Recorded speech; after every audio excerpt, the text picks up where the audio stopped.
Hello friends, ನಮಸ್ತೆ friends. ಈ ದಿನದ ದ ಹಿಂದೂ ಇಂಗ್ಲಿಷ್ ದಿನಪತ್ರಿಕೆಯಿಂದ ಒಂದಷ್ಟು ಇಂಗ್ಲಿಷ್ ಪದಗಳನ್ನ ಈ ವಿಡಿಯೋದಲ್ಲಿ ಕಲಿಯೋಣ. ಮೊದಲ ಪದ friends, dead lock. Dead lock ಅಂತಂದ್ರೆ ಫ್ರೆಂಡ್ಸ್ ಕನ್ನಡದಲ್ಲಿ ಬಿಕ್ಕಟ್ಟು ಅಂತ ಕರಿತೀವಿ. ಬಿಕ್ಕಟ್ಟು ಬಿಕ್ಕಟ್ಟು ಅನ್ನುವಂಥದ್ದು ಎರಡು ದೇಶಗಳ ನಡುವೆ, ಈ ಹೆಡ್ಲೈನ್ ಪ್ರಕಾರ ಇಂಡಿಯಾ ಮತ್ತು ಅಮೆರಿಕಾದ ನಡುವೆ ಅಗ್ರಿಕಲ್ಚರಲ್ ಪ್ರಾಡಕ್ಟ್ಸ್ಗೆ ಸಂಬಂಧಪಟ್ಟಂತೆ, ಕೃಷಿ ಉತ್ಪನ್ನಕ್ಕೆ ಸಂಬಂಧಪಟ್ಟಂತೆ ಬಿಕ್ಕಟ್ಟು ಏರ್ಪಟ್ಟಿದೆ. ಬಿಕ್ಕಟ್ಟು ಅನ್ನುವುದು ಎರಡು ದೇಶಗಳ ನಡುವೆ, ಎರಡು ರಾಜ್ಯಗಳ ನಡುವೆ. ಈಗ ಕಾವೇರಿ ನೀರಿನ ಹಂಚಿಕೆಗೆ ಸಂಬಂಧಪಟ್ಟಂತೆ ನಮ್ಮ ಕರ್ನಾಟಕ ಮತ್ತು ತಮಿಳುನಾಡಿನ ನಡುವೆ ಏನಿದೆ, ಡೆಡ್ ಲಾಕ್, ಬಿಕ್ಕಟ್ಟಿದೆ. ಅಥವಾ ಎರಡು ಕಂಪನಿಗಳ ನಡುವೆ ಅಥವಾ ಇಬ್ರು ವ್ಯಕ್ತಿಗಳ ನಡುವೆ ಈ ಬಿಕ್ಕಟ್ಟು ಅನ್ನುವುದು ಏರ್ಪಡುತ್ತೆ ಫ್ರೆಂಡ್ಸ್. ಬಿಕ್ಕಟ್ಟು ಅನ್ನುವುದು ಒಂಥರ ನಿಂತ ನೀರಿನ ಸನ್ನಿವೇಶ ಇದ್ದಾಗೆ, ನಿಂತ ನೀರಿದ್ದಾಗೆ ಡೆಡ್ ಲಾಕ್ ಅನ್ನೋದು. ನಿಂತ ನೀರಿನಲ್ಲಿ ಪಾಚಿ ಕಟ್ಟಿಕೊಳ್ಳುತ್ತೆ, ಕ್ರಿಮಿ ಕೀಟಗಳು ವಾಸ ಆಗುತ್ತೆ.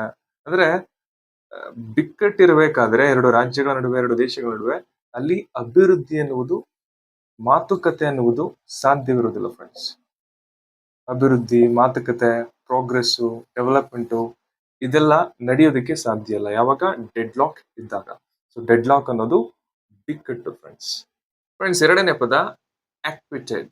ACQUITED. ಆಕ್ವಿಟೆಡ್ ಅಂತಂದ್ರೆ ಕನ್ನಡದಲ್ಲಿ ನಿರ್ದೋಷಿ, ನಿರಪರಾಧಿ ಅಂತ ಕರಿಬಹುದು. ಅಪರಾಧಿಗೆ, ಕ್ರಿಮಿನಲ್ಗೆ ವಿರುದ್ಧ ಪದ. ಈಗ ಒಬ್ಬ ವ್ಯಕ್ತಿಯನ್ನ ಯಾವುದೋ ಒಂದು ಕೇಸಲ್ಲಿ ಅರೆಸ್ಟ್ ಮಾಡಲಾಗತ್ತೆ, ಓಕೆ, ಬಂಧಿಸಲಾಗತ್ತೆ. ಅರೆಸ್ಟ್ ಆದ್ಮೇಲೆ ಪೊಲೀಸ್ ಸ್ಟೇಷನ್ ಕರ್ಕೊಂಡು ಹೋಗಿ ಅಲ್ಲಿ ಆತನ ವಿರುದ್ಧ FIR ದಾಖಲಾಗುತ್ತೆ. ಓಕೆ, ನಂತರ ಈಗ ಕೋರ್ಟ್ ಅಲ್ಲಿ ಫ್ರೆಂಡ್ಸ್ ವಾದ ವಿವಾದಗಳು, ವಿಚಾರಣೆಗಳು, ಎವಿಡೆನ್ಸ್ ನ ಸಬ್ಮಿಟ್ ಮಾಡೋದು, ಅದು ಇದು ಎಲ್ಲ ಇಲ್ಲಿ ಕೋರ್ಟ್ ಅಲ್ಲಿ ನಡೆಯುತ್ತೆ. ಈಗ ಕೋರ್ಟ್ಗೆ ಎರಡು ಆಪ್ಷನ್ ಇದೆ. ಒಂದು, ಆತನನ್ನ ಅಪರಾಧಿ ಅಂತ ಘೋಷಣೆ ಮಾಡೋದು, ಕ್ರಿಮಿನಲ್ ಅಂತ ಘೋಷಣೆ ಮಾಡೋದು. ಸಾಕ್ಷಿಯಲ್ಲಿ ತಪ್ಪಿದ್ರೆ ಅಥವಾ ಎವಿಡೆನ್ಸ್ ಕರೆಕ್ಟ್ ಆಗಿಲ್ಲ ಅಂತಂದ್ರೆ ಆ ವ್ಯಕ್ತಿಯನ್ನ ಕೋರ್ಟು ನಿರ್ದೋಷಿ, ನಿರಪರಾಧಿ, ಈ ಕೇಸ್ನಲ್ಲಿ ಈ ವ್ಯಕ್ತಿದು ಏನೂ ತಪ್ಪಿಲ್ಲ ಅಂತ ಘೋಷಣೆ ಮಾಡಿದಾಗ ಆ ವ್ಯಕ್ತಿನ ಫ್ರೆಂಡ್ಸ್ ಇಂಗ್ಲಿಷ್ ನಲ್ಲಿ ಅಕ್ವಿಟೆಡ್, ಕನ್ನಡದಲ್ಲಿ ನಿರ್ದೋಷಿ, ನಿರಪರಾಧಿ, ಇಂಗ್ಲಿಷ್ ನಲ್ಲಿ ಅಕ್ವಿಟೆಡ್ ಅಂತ ಕರೀತೀವಿ. Acquitted friends. ಮೂರನೇ ಪದ ಸಕ್ಸಸ್ ಆರ್ ಸಕ್ಸೆಸರ್. ಸಕ್ಸೆಸರ್ ಅಂತಂದ್ರೆ ಕನ್ನಡದಲ್ಲಿ ಫ್ರೆಂಡ್ಸ್ ಉತ್ತರಾಧಿಕಾರಿ ಅಂತ ಕರೀತೀವಿ.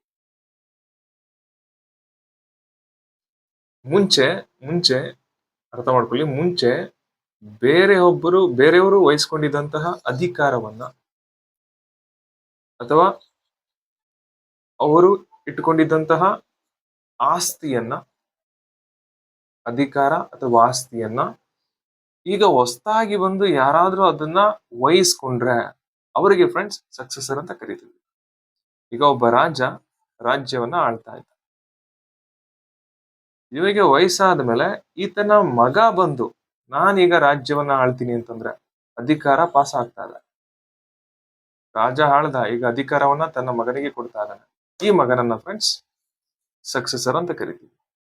ಈಗ ನಮ್ಮ ರಾಜ್ಯವನ್ನ ಆಳ್ತಾ ಇರತಕ್ಕಂತಹ CM ಸಿದ್ದರಾಮಯ್ಯ ಅವರು.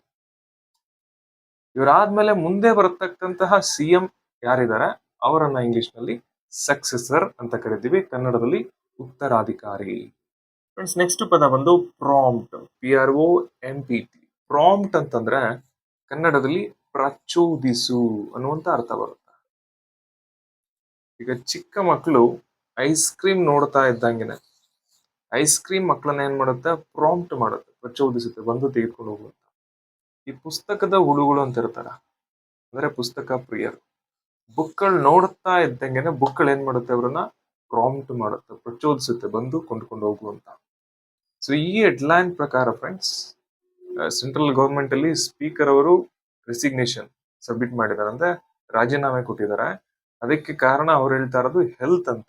ಬಟ್ ಆಪೋಸಿಷನ್ ಪಾರ್ಟಿಯವರು ಇದು ಹೆಲ್ತ್ ರೀಸನ್ ಗಾಗಿ ರೆಸಿಗ್ನೇಷನ್ ಕೊಟ್ಟಿರೋದಲ್ಲ, ಬೇರೆ ಕಾರಣಗಳಿದೆ ಅಂತ ನಮ್ಮನ್ನ ಆ ರೀತಿ ಯೋಚನೆ ಮಾಡುವಂತೆ ಪ್ರಚೋದಿಸ್ತಾ ಇದೆ, ಪ್ರಾಂಪ್ಟ್ ಮಾಡ್ತಾ ಇದೆ ಅಂತ ಆಪೋಸಿಷನ್ ಪಾರ್ಟಿಯವ್ರದ್ದು ವಾದ ಫ್ರೆಂಡ್ಸ್. ಪ್ರಾಂಪ್ಟ್ ಅಂತಂದ್ರೆ ಪ್ರಚೋದಿಸು. ಫ್ರೆಂಡ್ಸ್, ಕಡೆಯ ಪದ ಹ್ಯೂಮನ್ ಇಂಡ್ಯೂಸ್ಡ್ ಕ್ವೇಕ್ಸ್. ಇದು ಭೂಕಂಪಕ್ಕೆ ಸಂಬಂಧಪಟ್ಟಂತ ಪದ friends. Earthquake, earthquake ಭೂಕಂಪಕ್ಕೆ ಸಂಬಂಧಪಟ್ಟಂತ ಪದ ಫ್ರೆಂಡ್ಸ್. ಈ ಭೂಕಂಪನ ಅನ್ನುವಂಥದ್ದು, ಶೇಕಿಂಗ್ ಆಫ್ ದ ಅರ್ತ್, ಭೂಮಿ ಶೇಕ್ ಆಗುತ್ತಲ್ಲ, ಈ ಭೂಕಂಪನ ಅನ್ನುವಂಥದ್ದು 2 ಕಾರಣಕ್ಕೆ ಜರುಗಬಹುದು. ಒಂದು ಗಾಡ್ ಮೇಡ್, ನೈಸರ್ಗಿಕವಾಗಿ ಜರುಗುವಂಥದ್ದು. ಇನ್ನೊಂದು ಫ್ರೆಂಡ್ಸ್ ಹ್ಯೂಮನ್ ಇಂಡ್ಯೂಸ್ಡ್, ಮನುಷ್ಯನ ಕೆಲವು ಚಟುವಟಿಕೆಗಳಿಂದಾಗಿ ಇಂಡ್ಯೂಸ್ಡ್ ಅಂತಂದ್ರೆ ಉಂಟಾಗುವಂಥದ್ದು. ಮನುಷ್ಯನ ಕೆಲವು ಚಟುವಟಿಕೆಗಳಿಂದಾಗಿ ಉಂಟಾಗ್ತಕ್ಕಂತಹ ಕ್ವೇಕ್ ಅಂತಂದ್ರೆ ಭೂಮಿ ನಡಗೋದು, ಶೇಕ್ ಆಗೋದು.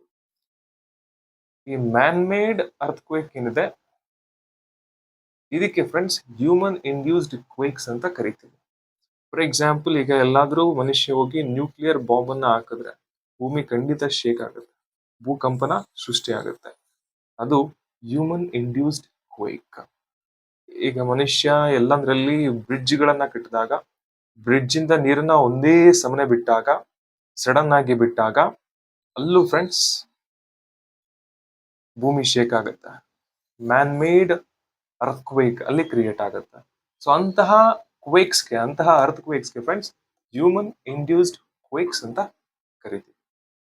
ಫ್ರೆಂಡ್ಸ್, ಈ ರೀತಿ ಕನ್ನಡ ಭಾಷೆಯ ಮೂಲಕ ಇಂಗ್ಲಿಷ್ ಪದಗಳನ್ನ ಕಲಿಯೋದಕ್ಕೆ ಪ್ಲೀಸ್ ನನ್ನ ಚಾನೆಲ್ಗೆ ಸಬ್ಸ್ಕ್ರೈಬ್ ಆಗಿ ಅಂತ ಹೇಳ್ತಾ, ಥ್ಯಾಂಕ್ ಯು ಫ್ರೆಂಡ್ಸ್.